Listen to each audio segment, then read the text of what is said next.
Hi friends, ಎಲ್ಲರೂ ನಮಸ್ತೆ. ನಾನು Vikas, medical student Atal Bihari Vajpayee medical college and research. Friends, ಮನೇಲಿ ಇದು ಬೇಜಾರಾಗೈತೆ ಅಂತ ಗೊತ್ತು. ಯಾವಾಗಪ್ಪ ಕಾಲೇಜ್ ಸ್ಟಾರ್ಟ್ ಆಗುತ್ತೆ, ಯಾವಾಗಪ್ಪ ಹೋಗೋದು, ಕೌನ್ಸಿಲಿಂಗ್ ಯಾವಾಗ ಮುಗಿಯುತ್ತೆ, ಕೌನ್ಸಿಲಿಂಗ್ ಸ್ಟಾರ್ಟ್ ಆಗೋದು ಯಾವಾಗ, ಎಂಡ್ ಆಗೋದು ಯಾವಾಗ, ಪ್ರತಿಯೊಂದು ಡೌಟ್ಸ್ಗಳು ನಿಮ್ಮ ತಲೆಯಲ್ಲಿ ಕಾಡ್ತಿದೆ ಅಂತ ಗೊತ್ತು. ಸೊ ಅದಕ್ಕೋಸ್ಕರನೇ ನಾನಿವತ್ತು ನಿಮಗೆ ಒಂದು analyse video, like last year ಯಾವಾಗ ಸ್ಟಾರ್ಟ್ ಆಗಿತ್ತು, ಯಾವಾಗ ಕಾಲೇಜ್ ಸ್ಟಾರ್ಟ್ ಆಯಿತು, ಅದಕ್ಕೆ ಏನು ಟೈಮ್ ಗ್ಯಾಪ್ ಇತ್ತು, ಟೈಮ್ ಲ್ಯಾಬ್ಸ್, ಅದೇ ಗ್ಯಾಪ್ನ ಈ ವರ್ಷ ಎಷ್ಟೊತ್ತಾಗುತ್ತೆ ನಿಮಗೆ ಕಾಲೇಜ್ ಸ್ಟಾರ್ಟ್ ಆಗೋಕ್ಕೆ ಒಂದು ಅನಲೈಸ್ ಮಾಡಿ ಒಂದು ವೀಡಿಯೋ ಮಾಡ್ತೀನಿ. ಲೈಕ್ ಲಾಸ್ಟ್ ಇಯರ್ ಒಂದು ಸ್ವಲ್ಪ ಕೋರ್ಟಲ್ಲಿ ಕೇಸ್ ಇದ್ದಿದ್ದರಿಂದ ಒಂದು ಸ್ವಲ್ಪ ಕೌನ್ಸಿಲಿಂಗ್ ಸ್ಟಾರ್ಟ್ ಆಗೋದೇ ಒಂದು ಸ್ವಲ್ಪ ಲೇಟ್ ಆಯಿತು. ಬಟ್ ಕೌನ್ಸಿಲಿಂಗ್ ಮಧ್ಯದಲ್ಲಿ ಕೋರ್ಟ್ ಕೇಸ್ ನಡೀತಿರಲಿಲ್ಲ, ತಲೆಯಲ್ಲಿರಲಿ. ಓಕೆ, ಸೊ ಅದರಿಂದ counselling start end college admission, okay, ಎಷ್ಟು ಟೈಮ್ ತಗೊಳುತ್ತೆ ಪ್ರತಿಯೊಂದು ಇನ್ಫಾರ್ಮೇಷನ್. ಇವಾಗ ಕೆ ಇ ಎದವ್ರದ್ದು ನೋಡೋದಾದರೆ ಕೌನ್ಸಿಲಿಂಗ್ ಯಾವಾಗ ಸ್ಟಾರ್ಟ್ ಆಗುತ್ತೆ ಅಂತ ನೋಡೋದಾದರೆ MCC ಕೌನ್ಸಿಲಿಂಗ್ ಸ್ಟಾರ್ಟ್ ಆಗಬೇಕು. ಓಕೆ, MCC ಕೌನ್ಸಿಲಿಂಗ್ ಸ್ಟಾರ್ಟ್ ಆಯಿತು ಅಂದರೆ ಅದ್ರ ಹಿಂದೆನೇ KEA ಕೌನ್ಸಿಲಿಂಗ್ ಸ್ಟಾರ್ಟ್ ಆಗುತ್ತೆ. ಎಷ್ಟು ದಿನ ಟೈಮ್ ಲ್ಯಾಬ್ಸ್ ಗ್ಯಾಪ್ ತೊಗೊಳುತ್ತೆ ಅನ್ನೋದು ನಿಮಗೆ ಡೌಟ್ ಇರುತ್ತೆ. ಈಗ ಲಾಸ್ಟ್ ಇಯರು MCC ಕೌನ್ಸಿಲಿಂಗು ಡೇಟ್ಗಳು ನೋಡೋದಾದರೆ ರಿಜಿಸ್ಟ್ರೇಷನ್ ಆ್ಯಂಡ್ ಆಪ್ಷನ್ ಎಂಟ್ರಿ. ಈಗ ರಿಜಿಸ್ಟ್ರೇಷನ್ ಮಾಡ್ಕೋಬೇಕಾಗುತ್ತೆ. ನಿಮಗೆ ಗೊತ್ತಿರ್ಬೋದು, MCCಗೆ ಪಾರ್ಟಿಸಿಪೇಟ್ ಮಾಡಬೇಕಂದ್ರೆ ನೀವು ಲೈಕ್ OBC ಜನರಲ್ ಆದರೆ 10,000 security deposit plus 1,000, OBC general ಆದರೆ SC/ST ಆದರೆ 5,000 ರೂಪೀಸ್ ಪ್ಲಸ್ 500 ರೂಪೀಸ್ ಅಷ್ಟಾಗುತ್ತೆ, 5,500 ರೂಪೀಸ್. ಓಕೆ, ರಿಜಿಸ್ಟ್ರೇಷನ್ಗೆ ಲಾಸ್ಟ್ ಡೇಟ್ ಬಂದು ಲಾಸ್ಟ್ ಇಯರು 20 ಆಗಸ್ಟ್ ಇತ್ತು. ನೀವು ಇಷ್ಟೊಂದು ಲೇಟ್ ಆಗುತ್ತೆ ಅಂತ ತಲೆ ಕೆಡ್ಸ್ಕೊಳಕ್ಕೆ ಹೋಗಬೇಡಿ, ಇಷ್ಟೊಂದು ಲೇಟ್ ಆಗಲ್ಲ. ಯಾಕೆಂದರೆ ಲಾಸ್ಟ್ ಇಯರ್ ಪ್ರಾಬ್ಲಮ್ಸ್ ತುಂಬ ಇತ್ತು. ಸೊ ಅದರಿಂದ ಕೋರ್ಟಲ್ಲಿ ಕೇಸ್ ಇರೋದ್ರಿಂದ ಇದು ಲೆಂದಿ ಆಗ್ತಿತ್ತು.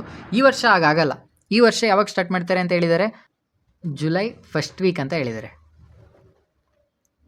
ಈ ವರ್ಷ ಮ್ಯಾಕ್ಸ್ ಟು ಮ್ಯಾಕ್ಸ್ 8 ಜುಲೈ 25 ಅಂತ ಇಟ್ಕೊಳ್ಳಿ. ಈ ವರ್ಷ ಸ್ಟಾರ್ಟ್ ಆಗುವಂಥದ್ದು. ಈ MCC ಕೌನ್ಸಿಲಿಂಗು ಈ ದಿನ ಸ್ಟಾರ್ಟ್ ಆಯಿತು. ಓಕೆ, KA ಕೌನ್ಸಿಲಿಂಗ್ ಎಷ್ಟು ದಿನ ಗ್ಯಾಪ್ ಇತ್ತು? KAದು ಲಾಸ್ಟ್ ಇಯರು ವೆರಿಫಿಕೇಷನ್ ಸ್ಲಿಪ್ ಅಂತ ಬಿಡ್ತಾರೆ. ಆ ಡೇಟ್ನ ನಾವು ಕೌನ್ಸಿಲಿಂಗ್ ಸ್ಟಾರ್ಟ್ ಡೇಟ್ ಅಂತ ಇಟ್ಕೋಬೋದು. ಅದು ಬಂದು 20 ಆಗಸ್ಟ್ ವೆರಿಫಿಕೇಷನ್ ಸ್ಲಿಪ್. ಇದೇ ದಿನ MCCಲಿ ಏನಾಗುತ್ತೆ, ಈ ರಿಜಿಸ್ಟ್ರೇಷನ್ ಕ್ಲೋಸ್ ಆಗಿದ್ದ ದಿನವೇ ಆಪ್ಷನ್ ಎಂಟ್ರಿ ಸ್ಟಾರ್ಟ್ ಮಾಡ್ತಾರೆ. ಆಪ್ಷನ್ ಎಂಟ್ರಿ ಮಾಡಿ ಅದನ್ನ ಲಾಕಿಂಗ್ ಆಪ್ಷನ್ಸ್ನ ಲಾಕ್ ಮಾಡೋಕೆ ಒಂದು ದಿನ ಬಿಡ್ತಾರೆ. MCC ಆಪ್ಷನ್ ಎಂಟ್ರಿ ಲಾಸ್ಟ್ ಡೇಟ್ನ ನೋಡೋದಾದರೆ 21 ಆಗಸ್ಟ್. ಓಕೆ, 21 ಆಗಸ್ಟ್ ಅಂದರೆ ಟೈಮ್ ಲ್ಯಾಬ್ಸ್ ಕೊಟ್ಟಿರ್ತಾರೆ, ಲೈಕ್ 12 ಗಂಟೆ ಮಧ್ಯರಾತ್ರಿಗೆಲ್ಲ ಮುಗಿಸ್ತಾರೆ. ಅದೇ KE ಆಪ್ಷನ್ ಎಂಟ್ರಿ ನೋಡೋದಾದರೆ ಲಾಸ್ಟ್ ಇಯರು 22 ಆಗಸ್ಟ್ 24ಗೆ ಲಾಸ್ಟ್ ಇಯರು ಆಪ್ಷನ್ ಎಂಟ್ರಿ ಮುಗ್ದಿತ್ತು. ಓಕೆ, MCCದು ರಿಸಲ್ಟ್, ಫಸ್ಟ್ ರೌಂಡ್ ರಿಸಲ್ಟ್ ಯಾವಾಗ ಬಿಟ್ಟಿದ್ರು? ರಿಸಲ್ಟ್ ಬಂದು 24 ಆಗಸ್ಟ್ ಬಿಟ್ಟಿದ್ರು.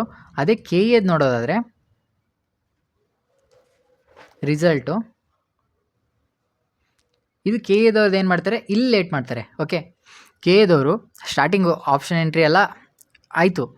ಎಲ್ಲಿ ಲೇಟ್ ಮಾಡ್ತಾರೆ KEದವ್ರು ಅಂದರೆ ಮಾಕ್ ಅಲಾಟ್ಮೆಂಟ್ ಅಂತ ಬಿಡ್ತಾರೆ. ಇಲ್ಲಿ ಲೇಟ್ ಆಗುತ್ತೆ. Mach allotment, final Mach allotment ಅಂದರೆ ಸೆಕೆಂಡ್ ಮಾಕ್ ಅಲಾಟ್ಮೆಂಟ್, ಆ ರೀತಿ ಬಿಟ್ಟು ಕರೆಕ್ಷನ್ ಮಾಡ್ಕೊಳ್ಳೋಕ್ಕೆ ನಮಗೆ ಹೆಲ್ಪ್ ಮಾಡ್ತಾರೆ. ಅದರಿಂದ ಒಂದು ಸ್ವಲ್ಪ ಲೇಟ್ ಆಗುತ್ತೆ. ಸೊ KE ರಿಸಲ್ಟು ಬಿಡೋದು ಒಂದು ಸ್ವಲ್ಪ ಲೇಟ್ ಆಗುತ್ತೆ, ಲೈಕ್ 1/9/24. ಬಟ್ ಇದ್ರ ಮಧ್ಯದಲ್ಲಿ ಏನು ಮಾಡ್ತಾರೆ, final Mach allotment Mach result ಅಂತ ಬಿಡ್ತಾರೆ. ಇದಾದಮೇಲೂ ನೀವು ಸರಿ ಮಾಡ್ಕೋಬೋದು. ನಿಮ್ಮದು ಈ ಮಾಕ್ ಅಲಾಟ್ಮೆಂಟ್ ಏನಕ್ಕೆ ಮಾಡ್ತಾರೆ, ಒಂದು ಎಕ್ಸ್ಪೀರಿಯನ್ಸ್ಗೋಸ್ಕರ, ಲೈಕ್ ನಿಮಗೆ ಅಂದಾಜು ಮಾಡ್ಕೊಳ್ಳೋಕ್ಕೆ ಯಾವ ಕಾಲೇಜ್ ಸಿಗುತ್ತೆ, ಯಾವ ಕಾಲೇಜ್ ಸಿಗಲ್ಲ ಅಂತ. ಓಕೆ, ಅದು ಮಾಡ್ಕೊಳ್ಳೋ ರಿಸಲ್ಟು ಯಾವಾಗ ಬಿಟ್ಟಿದ್ರು, 25ನೇ ತಾರೀಕು ಬಿಟ್ಟಿದ್ರು. ಬಟ್ ಅದಾದಮೇಲೆ ಮತ್ತೆ ಎಡಿಟ್ ಮಾಡ್ಕೊಳ್ಳೋಕೆ ಬಿಡ್ತಾರೆ. ಮತ್ತೆ ಎಡಿಟ್ ಮಾಡಿಕೊಂಡು ನೀವು ಆಪ್ಷನ್ ಎಂಟ್ರಿನ ಮತ್ತೆ ಸರಿ ಮಾಡ್ಕೋಬೋದು. ಈಗ ಒಂದು ಸ್ವಲ್ಪ ಜನ ತಪ್ಪು ಮಾಡಿರ್ತಾರೆ, ಅದನ್ನ ಸರಿ ಮಾಡ್ಕೋಬೇಕಂದ್ರೆ ಈ ಮಾಕ್ ಅಲಾಟ್ಮೆಂಟ್ ಆದಮೇಲೆ ಇದನ್ನ ಸರಿ ಮಾಡಿಕೊಂಡು 1ನೇ ತಾರೀಕು ರಿಸಲ್ಟ್ ಬಿಡ್ತಾರೆ. ಓಕೆ, ಇವಾಗ ರಿಸಲ್ಟ್ ಬಂತು. ರಿಸಲ್ಟು 1ನೇ ತಾರೀಕೆ KE ಕಡೆಯಿಂದ ಬಂತು ಲಾಸ್ಟ್ ಇಯರು. ಇದಾದ ತಕ್ಷಣ ನೀವು ಹೋಗಿ ಕಾಲೇಜ್ಗೆ ಜಾಯ್ನ್ ಆಗಿಬಿಡೋದು ಅಂದ್ಕೊಂಡಿದ್ದೀರಾ? ಇಲ್ಲ, ಲೈಕ್ ನೀವು ಬಾಂಡ್ಸ್ಗಳೆಲ್ಲ ಮಾಡಿಸ್ಬೇಕಾಗುತ್ತೆ. ಅದೆಲ್ಲ ಬಾಂಡ್ಸ್ ಮಾಡಿ ಸಬ್ಮಿಟ್ ಮಾಡಿ ನಿಮ್ಮ ಡಾಕ್ಯುಮೆಂಟ್ಸ್ ಎಲ್ಲನೂ ಮಾಡಿದ ತಕ್ಷಣವೇ ನಿಮಗೆ ಕಾಲೇಜ್ಗೆ ಅಡ್ಮಿಷನ್ ಮಾಡ್ಕೊಬಿಡಲ್ಲ. ಕಾಲೇಜ್ ಸ್ಟಾರ್ಟ್ ಆಗಿಬಿಡಲ್ಲ. ಕಾಲೇಜ್ ಸ್ಟಾರ್ಟ್ ಆಗೋಕ್ಕೆ ಒಂದು ಡೇಟ್ ಅಂತ ಇರುತ್ತೆ. ಓಕೆ. ಅದು ಯಾವಾಗಿರುತ್ತೆ ಅಂದರೆ ಸೆಕೆಂಡ್ ರೌಂಡ್ ಅಲಾಟ್ಮೆಂಟ್ ಆಗಿ ಅವ್ರ ಅಡ್ಮಿಷನ್ ಆದಮೇಲೆ ಒಂದು ವಾರ ಗ್ಯಾಪ್ ಕೊಟ್ಟು ಅದಾದಮೇಲೆ ನಿಮಗೆ ಕಾಲೇಜ್ ಸ್ಟಾರ್ಟ್ ಆಗುವಂಥದ್ದು. ಓಕೆ. ಫಸ್ಟ್ ರೌಂಡಲ್ಲಿ ಬೇಗ ಸೀಟ್ ಅಲಾಟ್ ಮಾಡ್ಕೊಂಡು ಬೇಗ ಹೋಗಿ ಜಾಯ್ನ್ ಆಗಿ ಬೇಗ ಕಾಲೇಜ್ ಸ್ಟಾರ್ಟ್ ಆಗುತ್ತೆ. ಒಂದು ವಾರ ಅಂದರೆ ಸೆಕೆಂಡ್ ರೌಂಡ್ ಬರೋರ್ಗೂ ಮುಂಚೆನೇ ನಾವು ಹೋಗಿ ಕಾಲೇಜ್ ಎಂಜಾಯ್ ಮಾಡೋಣ ಲೈಫಾ, ಆ ರೀತಿ ಥಿಂಕ್ ಮಾಡೋದು ತಪ್ಪು. ಯಾಕೆಂದರೆ ಕಾಲೇಜು ಸೆಕೆಂಡ್ ರೌಂಡವರು ಬರಬೇಕು, ಅದಾದಮೇಲೆ ಸ್ಟಾರ್ಟ್ ಆಗೋಂಥದ್ದು ಕಾಲೇಜ್. ಓಕೆ. ಇವಾಗ ಫಸ್ಟ್ ರೌಂಡ್ ಆಯಿತು May 9, 24. ಸ್ಟಾರ್ಟ್ ಯಾವಾಗಾಗಿದ್ದು 28, 24.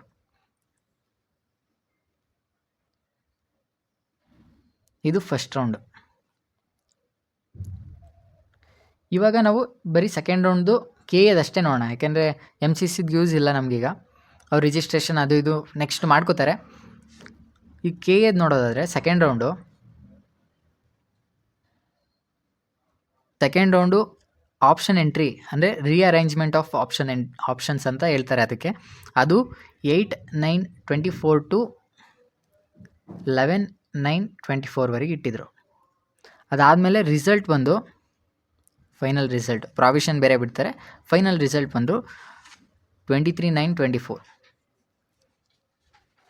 ಓಕೆ. ಸೆಪ್ಟೆಂಬರ್ 23ಕ್ಕೆ ಮುಗ್ದಿದ್ದು. ಅದಾದಮೇಲೆ ಕಾಲೇಜ್ ಯಾವಾಗ ಸ್ಟಾರ್ಟ್ ಆಯಿತು ನಮಗೆ? ಇದೆಲ್ಲ ಅಡ್ಮಿಷನ್ಸ್ ಎಲ್ಲ ಆಗೋಯ್ತು. ಅಡ್ಮಿಷನ್ಸ್ ಎಲ್ಲ ಈ ಮಧ್ಯದಲ್ಲಿ ಮಾಡ್ಕೊಂಡಿರ್ತಾರೆ ಕಾಲೇಜ್ ಸ್ಟಾರ್ಟ್ ಆಗೋಕ್ಕೂ ಮುಂಚೆನೇ ಒಂದು ಡೇಟ್ ಒಳಗೆ. ಬಟ್ ಕಾಲೇಜ್ ಸ್ಟಾರ್ಟ್ ಆಗಿದ್ದು 14th ಇತ್ತು. 14th of October 2024. ಇದು common, first round second round ಎಲ್ಲರಿಗೂ.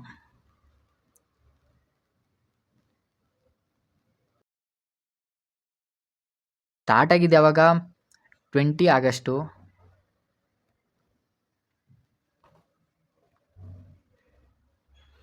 ಎಂಡ್ ಆಗಿದ್ದು 14th ಅಕ್ಟೋಬರ್. ಎಷ್ಟು ದಿನ ಆಯಿತು ಗ್ಯಾಪು?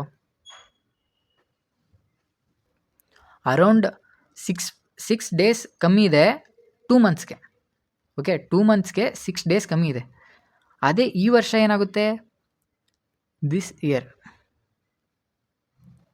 ಈ ವರ್ಷ ಏನಾಗುತ್ತೆ? ಫಸ್ಟ್ ವೀಕ್ ಆಫ್ ಜುಲೈಗೆ ಸ್ಟಾರ್ಟ್ ಆದರೆ ಕೌನ್ಸಿಲಿಂಗು,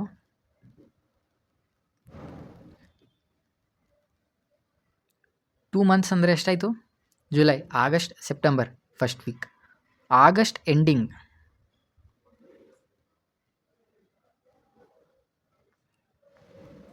ಅಂದರೆ last week, around 25th August 2025ಗೆ ನಿಮ್ಮ ಕಾಲೇಜು ಸ್ಟಾರ್ಟ್ ಆಗುತ್ತೆ. ಅದಾದಮೇಲೆ ಫೌಂಡೇಶನ್ ಕೋರ್ಸ್ ಅಂತ ಒಂದು 15 ದಿನ ನಡೆಸ್ತಾರೆ. ಅದಾದಮೇಲೆ ಆ್ಯಕ್ಚುಯಲ್ ಕ್ಲಾಸಸ್ ಸ್ಟಾರ್ಟ್ ಆಗುವಂಥದ್ದು. ಹೋದ ತಕ್ಷಣವೇ ನಿಮಗೆ ಡೈರೆಕ್ಟ್ ಕ್ಲಾಸಸ್ ಸ್ಟಾರ್ಟ್ ಮಾಡಲ್ಲ. ಫಸ್ಟು ಫೌಂಡೇಶನ್ ಕೋರ್ಸ್ ಸ್ಟಾರ್ಟ್ ಮಾಡ್ತಾರೆ, ಅದಾದಮೇಲೆ ಆ್ಯಕ್ಚುಯಲ್ ಕ್ಲಾಸ್. ಈವನ್ 1 ಸೆಪ್ಟೆಂಬರ್ಗೂ ಸ್ಟಾರ್ಟ್ ಆಗ್ಬೋದು ಚಾನ್ಸಸ್ ಇರುತ್ತೆ. ಏಕೆಂದರೆ ಡೈರೆಕ್ಟ್ ಸ್ಟಾರ್ಟ್ ಮಾಡೋಣ ಇನ್ನೊಂದು 5 ದಿನ ಏನು ಅಂತ, ಹೆಚ್ಚು ಕಮ್ಮಿ ಆದರೆ ಮ್ಯಾಕ್ಸ್ ಟು ಮ್ಯಾಕ್ಸ್ 1 ಸೆಪ್ಟೆಂಬರ್ ಒಳಗಡೆ ನಿಮಗೆ ಕಾಲೇಜ್ ಸ್ಟಾರ್ಟ್ ಆಗುತ್ತೆ. ಓಕೆ. ನಿಮ್ಮ ಡೌಟ್ಸ್ಗೆಲ್ಲ ಕ್ಲಾರಿಟಿ ಕೊಡೋಣ ಅಂತ ಒಂದು ವೀಡಿಯೋ ಮಾಡಿದೆ. ಅರೌಂಡ್ ಸೆಪ್ಟೆಂಬರ್ ಒಳಗೆಲ್ಲ ನೀವು ಕಾಲೇಜ್ಗೆ ಜಾಯ್ನ್ ಆಗ್ಬೋದು, ಎಂಜಾಯ್ ಮಾಡ್ಬೋದು, ಎಲ್ಲ ಮಾಡ್ಬೋದು. ಓಕೆ. ವೀಡಿಯೋಸ್ ಇಷ್ಟ ಆಗ್ತಿದೆ ಅಂದರೆ ಪ್ಲೀಸ್ ಲೈಕ್ ಮಾಡಿ ಮತ್ತು ಫ್ರೆಂಡ್ಸ್ಗೆಲ್ಲ ಶೇರ್ ಮಾಡಿ. ಮತ್ತು ಇನ್ನೂ ಸಬ್ಸ್ಕ್ರೈಬ್ ಆಗಿಲ್ಲ ಅಂದರೆ ಸಬ್ಸ್ಕ್ರೈಬ್ ಮಾಡಿ. ಹಾಗೆ ಚಿಕ್ಕ ಪುಟ್ಟ ವೀಡಿಯೋಸ್ ಮಾಡಿ ನಿಮಗೆ ಕೌನ್ಸಿಲಿಂಗ್ನ ಈಸಿ ಮಾಡೋಕ್ಕೆ ಟ್ರೈ ಮಾಡ್ತೀನಿ ಅಷ್ಟೇ. Okay. Thank you for watching. Subscribe ಮಾಡೋದು ಮರಿಬೇಡಿ. ಓಕೆ. ಬಾಯ್.